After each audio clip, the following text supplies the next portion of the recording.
اعوذ باللہ من الشیطان الرجیم بسم اللہ الرحمن الرحیم رب اشرح لی صدری ویسر لی امری واحلل عقدۃ من لسانی یفقہوا قولی۔ زکوٰۃ میں سامان و اسباب کا لینا دینا۔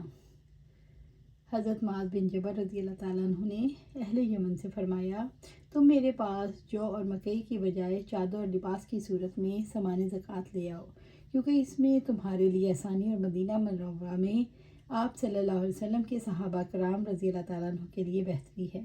نبی صلی اللہ علیہ وسلم نے حضرت خالد بن ولید کے متعلق فرمایا، خالد نے اپنی زرہیں اور اپنے ہتھیار اللہ کی راہ میں وقف کر رکھے ہیں۔ نیز نبی صلی اللہ علیہ وسلم نے عید کے موقع پر عورتوں سے فرمایا، صدقہ دو اگرچہ زیورات ہی سے کیوں نہ ہو۔ آپ نے سامان وغیرہ کے صدقے کا استثناء نہیں فرمایا، چنانچہ عورتیں اپنی بالیاں اور ہار دینے لگیں۔ الغرض آپ نے سامان وغیرہ سے سونے اور چاندی کو خاص نہیں کیا، ہر چیز سے زکوٰۃ دی جا سکتی ہے۔ انس رضی اللہ تعالیٰ عنہ سے روایت ہے کہ حضرت ابوبکر رضی اللہ تعالیٰ عنہ نے انہیں زکوٰۃ کے وہ احکام لکھ کر دیے جو اللہ تعالیٰ نے اپنے رسول صلی اللہ علیہ وآلہ وسلم پر نازل فرمائے تھے۔ ان میں یہ بھی تھا کہ جس کسی پر صدقے میں 1 برس کی اونٹنی فرض ہو اور وہ اس کے پاس نہ ہو اور اس کے پاس 2 برس کی اونٹنی ہو تو اس میں وہی قبول کر لی جائے اور صدقہ وصول کرنے والا 20 درہم یا 2 بکریاں اسے واپس دے دے۔ اگر 1 سالہ اونٹنی زکوٰۃ میں مطلوب ہے اور وہ اس کے پاس نہ ہو بلکہ اس کے پاس 2 سال کا نر اونٹ ہو تو وہی قبول کر لیا جائے، مگر اس صورت میں اسے کوئی چیز واپس نہ کی جائے۔ حضرت ابن عباس رضی اللہ تعالیٰ عنہ سے روایت ہے، انہوں نے فرمایا، میں رسول اللہ صلی اللہ علیہ وسلم کے متعلق گواہی دیتا ہوں، یقیناً آپ نے خطبہ عید سے پہلے نماز عید پڑھی اور آپ کو خیال ہوا کہ میں عورتوں کو واعظ نہیں سنا سکا ہوں، اس لیے آپ عورتوں کے پاس تشریف لائے اور آپ کے ہمراہ بلال رضی اللہ تعالیٰ عنہ اپنا کپڑا پھیلائے ہوئے تھے۔ چنانچہ آپ نے عورتوں کو واعظ فرمایا اور انہیں صدقہ کرنے کا حکم دیا تو عورتیں اپنے ہار وغیرہ ڈالنے لگیں۔ یہ حدیث بیان کرتے وقت ایوب راوی نے اپنے کان اور گلے کی طرف اشارہ کیا، یعنی بالیاں اور ہار بطور صدقہ دینے لگیں۔ صدقے سے بچنے کے لیے متفرق کو یکجا اور یکجا کو متفرق نہ کیا جائے۔ سالم بن عمیر کے طریق سے نبی صلی اللہ علیہ وسلم سے اسی طرح بیان کیا جاتا ہے۔ انس رضی اللہ تعالیٰ عنہ سے روایت ہے کہ ابوبکر رضی اللہ تعالیٰ عنہ نے انہیں زکوٰۃ کے احکام لکھ کر دیے جو رسول اللہ صلی اللہ علیہ وآلہ وسلم نے مقرر فرمائے تھے۔ ان میں سے ایک یہ تھا کہ صدقے کے خوف سے متفرق مال کو یکجا اور یکجا کو متفرق نہ کیا جائے۔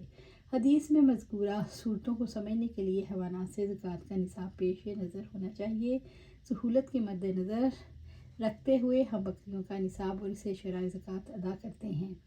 1 سے 39 بکریوں میں کوئی زکوٰۃ نہیں، 240 سے 120 بکریوں میں 1 بکری، 121 سے 200 بکریوں میں 2 بکریاں، 201 سے 300 بکریوں میں 3 بکریاں، 301 میں سے 400 تک 4 بکریاں، 401 سے 500 میں بکریوں میں 5 بکری، یعنی ہر 100 پہ 1 بکری ہے۔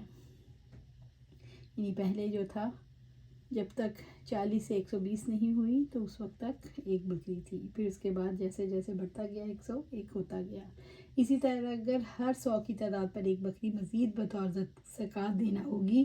ممنوع صورتیں مالک نصاب اور صدقہ لینے والے کے اعتبار سے 4 ہیں۔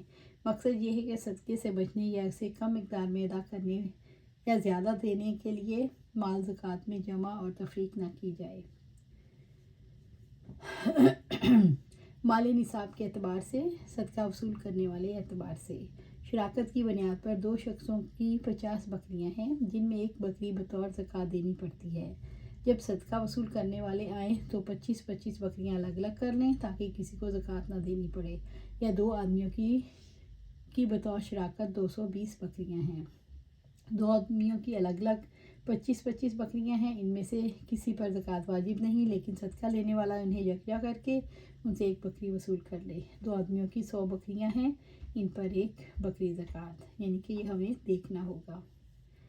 آپ صلی اللہ علیہ وسلم نے صدقے سے بچنے یا زیادہ وصول کرنے کے پیش نظر اسے منع فرمایا، کیونکہ یہ ایک فریب اور ناجائز ہیلا گری ہے۔